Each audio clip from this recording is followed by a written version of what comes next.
¿Qué tal? Muy buenas noches, América Latina. Bienvenidos aquí a las noticias en DW Deutsche Welle y los saludamos desde Berlín, Alemania. Yo soy Pía Castro. Gran parte de España y media Europa se abrazan en mitad de una extraordinaria ola de calor que en muchos casos está desembocando en terribles incendios forestales. Los detalles. Varios países de Europa Occidental, entre ellos Francia y España, seguían luchando todo este domingo contra devastadores incendios forestales desencadenados por una ola de calor que podría batir récords de temperaturas en los próximos días. Hoy el presidente del gobierno español daba su pésame a la familia de otro bombero fallecido. Los ministros de Relaciones Exteriores de la Unión Europea debatirán este lunes si endurecen las sanciones contra Rusia, cuyo ejército sigue bombardeando también este domingo varias ciudades de Ucrania cuando la guerra está por entrar en su sexto mes.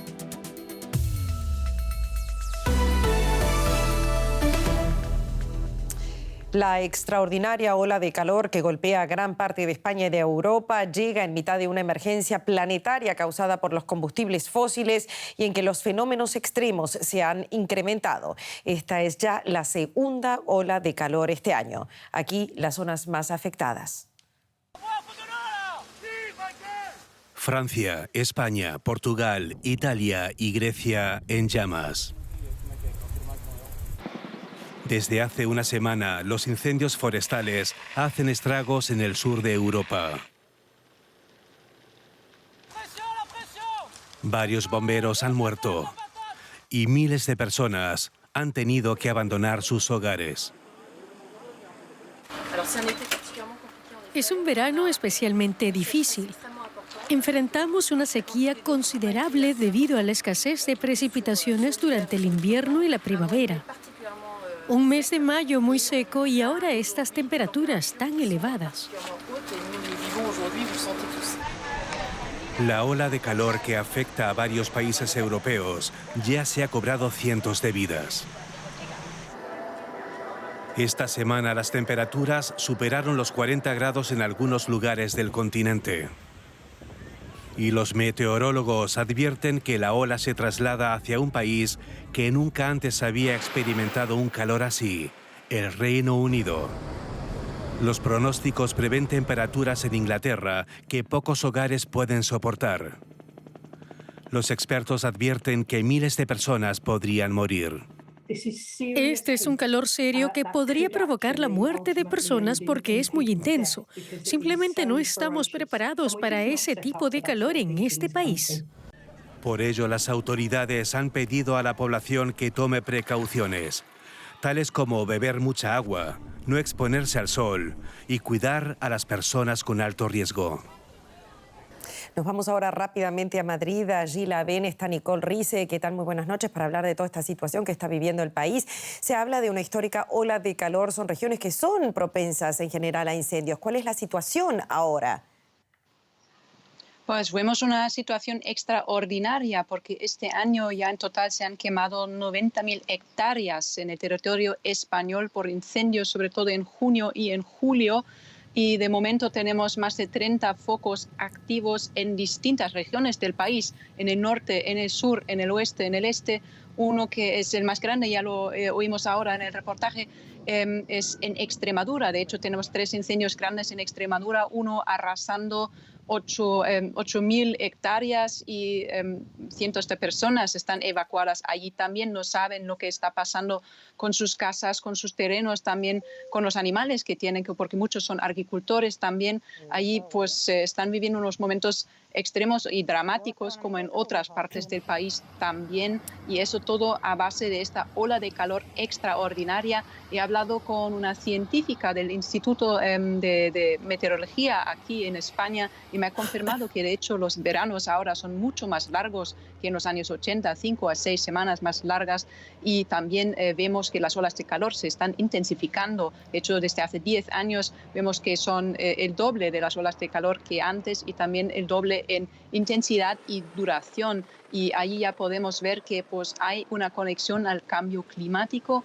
Vivimos ahora momentos de crisis climática que yo me temo que son irreversibles. Es decir, que vivimos una situación complicada ahora en España, pero en el futuro igual eso no va mejor.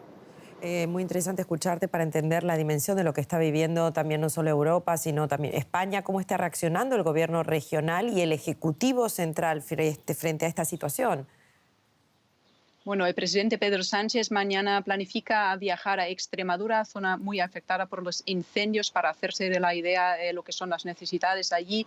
El Ministerio del Interior, Marlaska, ya ha estado y pues de hecho ha admitido que sí, que se tiene que prevenir esta situación de incendios tan grandes y tan rápidos, con una mejoración en prevención, en tener los equipos ya puestos y listos para esto en invierno, por ejemplo. O sea, alargar el periodo clásico de los incendios, que suele ser de julio a pues, finales de agosto, quizás pensando. Y eso en particular ha sido también una crítica en junio, en la ola de calor que hemos sufrido entonces, que ha sido muy anticipada, cuando se quemaron 30.000 hectáreas de una reserva natural. Y la crítica era que el gobierno regional, que se tiene que encargar de esto, no tenía en su sitio los equipos de incendios, los que combaten los fuegos a la hora necesaria, sino ha actuado muy lentamente. Y pues de momento no escuchamos mucho de los gobiernos regionales, que tienen mucho de hacer de momento, pero eso va a ser un tema seguramente en las próximas semanas aquí. Nicole, muchísimas gracias por este análisis. La escuchábamos desde Madrid. Bueno, y nos vamos con el mismo tema al país vecino a Francia. Allí está Ana María Ospina en París. La ven, Francia tiene que lidiar con una situación de calor e incendios similares a los de España. ¿Qué sucede allí? Buenas noches. Hola, un cordial saludo. Con unos 35 grados de temperatura en este momento, más o menos, me encuentro. Lo que sucede en Francia es muy preocupante porque en el oeste del país, en la región de Burdeos, pues más de 11.000 hectáreas se han quemado en dos incendios que iniciaron el pasado martes. Eso equivale a todo el terreno de París, es decir, que es muy grande, y en este momento bomberos de la región y de todo el país se movilizan para poderlos apagar, porque están llegando hacia el océano Atlántico, según nos informan, y es el gobierno local el que se está encargando de trabajarlo. Ya se va a subir la información al gobierno nacional. En este momento Francia solo cuenta con 12 aviones Canadair, que son los que envían agua desde el aire para controlarlos. No es suficiente para estos incendios. Incluso hace una semana el ministro del Interior, Gerald Darmanin, había dicho que en los próximos años llegaría una nueva flota, incluso ayudada por el gobierno europeo. Eso fue hace una semana antes que iniciaran esos incendios. Todavía vean unos pequeños focos, la mayoría de ellos iniciados por manos, digamos, criminales, por pirómanos, y es por eso que él hizo llamado a que la gente fuera consciente y evitara, pues en momentos de calor, salir a la calle, dejar fuegos encendidos en zonas rurales. Pero este incendio en particular llama la atención, como les decía, por la cantidad que se ha quemado, también porque es zona turística, una zona que ha sido azotada por la falta de turistas durante 2 años de la pandemia, y es por eso que hay una preocupación en varios frentes, también porque es zona de reserva natural, varios animales han perdido la vida, y también el país se está uniendo para poderlos salvar y sacarlos de esa zona donde, insistimos, hay varias llamas que siguen pues acabando con esa zona de Francia, en el oeste principalmente. Muchísimas gracias, Ana María. Difícil situación allí también en Francia. Gracias. Nos vamos a otras regiones con contraataques cada vez más precisos y frecuentes tras la llegada de armamento occidental. Ucrania confía ahora en defender sus posiciones en el este y recuperar territorios del sur a la espera de más ayuda, mientras Rusia ha amenazado este domingo con bombardeos sin precedentes si Kiev llegase a atacar Crimea. Las tropas rusas lanzaron este domingo más de una veintena de ataques aéreos sobre Donetsk, que dejaron varios barrios completamente destruidos y civiles muertos. Bombardeos incesantes desde el aire. Este video del Ministerio de Defensa ruso muestra un ataque contra posiciones ucranianas en la provincia de Donetsk. Rusia afirma que destruyó un lanzacohetes múltiple, una de las armas de fabricación estadounidense con las que Kiev espera cambiar el rumbo de la guerra. El video no puede verificarse, pero Rusia insiste en que localiza y destruye este armamento. Las Fuerzas Armadas rusas siguen lanzando ataques contra objetivos militares ucranianos. Con misiles de largo alcance destruimos en un polígono industrial de Odessa un depósito de misiles antibuque que la OTAN suministró a Ucrania. Cerca de Krasnoyarsk, en la República Popular de Donetsk, destruimos un lanzacohetes de fabricación estadounidense y un vehículo de abastecimiento. Con el fin de reagrupar sus tropas, Rusia anunció recientemente una tregua en sus operaciones militares en el Donbass, pero los civiles de esta región siguen bajo los incesantes bombardeos. Lanzan misiles durante todo el día, Vimos una explosión en nuestra calle y como conozco bien la zona, ya que estudié en una escuela cercana, supimos de inmediato dónde se había producido la detonación y decidimos correr hasta aquí para ponernos a salvo. Mientras tanto, ni siquiera los que están lejos de la línea de combate se encuentran a salvo. En la ciudad de Vinnytsia, en el centro del país, se enterró a una niña de 4 años que murió en un bombardeo.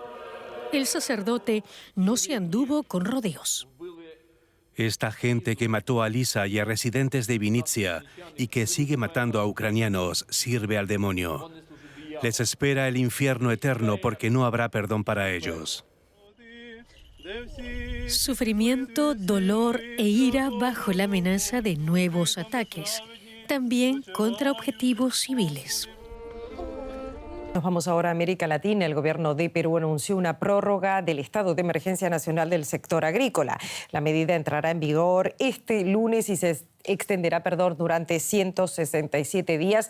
La decisión es una respuesta a las dificultades que vive el campo peruano debido al incremento de los precios de los fertilizantes en el mercado mundial y de importaciones esenciales para el sector primario como los plaguicidas, las semillas o el alimento para el ganado. Con esta medida se busca ayudar a pequeños productores y proteger la seguridad alimentaria del país. El estado de emergencia lleva ya 4 meses en vigor desde que lo decretase el presidente Pedro Castillo el pasado 20 de marzo. Bueno, y vemos ahora otras noticias que también son importantes en el día de hoy. Al menos 8 personas han muerto tras estrellarse un avión de carga en el noreste de Grecia cuando trasladaba material peligroso. La aeronave ucraniana despegó de Serbia y se encontraba de camino a Jordania cuando el piloto detectó un problema en el motor. Las autoridades han confirmado que el avión también transportaba munición, pero han descartado que hubiese material químico o nuclear a bordo. La primera ministra de Francia participó este domingo en la conmemoración del 80 aniversario de las redadas de judíos bajo la ocupación nazi.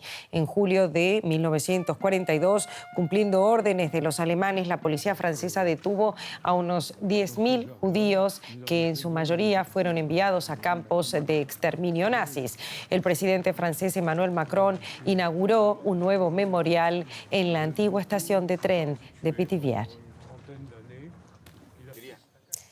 Nos vamos a otros temas más leves. Nos vamos a la tradicional fiesta del chapuzón del Estrecho, que se celebra en Chile tras 3 años de pausa por pandemia. Llegaron de todas partes del mundo. Se celebra en el sur del país, en Punta Arenas, donde el agua es helada, pero parece que no importa esto.